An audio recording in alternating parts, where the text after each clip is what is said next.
उन्नत जीवन कामना आपण गुणमुग्ध सारला साहित्य संसद प्रणाम। एबे सारला साहित्य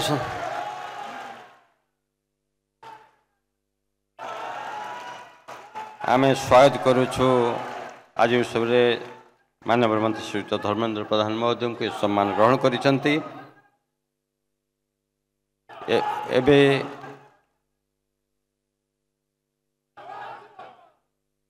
एबे कार्यक्रम ओडिशा तथा भारत उन्नत जीवन कामना आपण गुणमुग्ध सारला साहित्य संसद प्रणाम।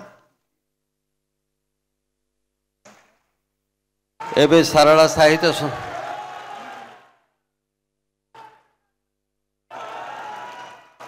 आम स्वागत करुछु आज उत्सव माननीय मंत्री श्रीयुक्त धर्मेंद्र प्रधान महोदय को सम्मान ग्रहण करिसंती। एबे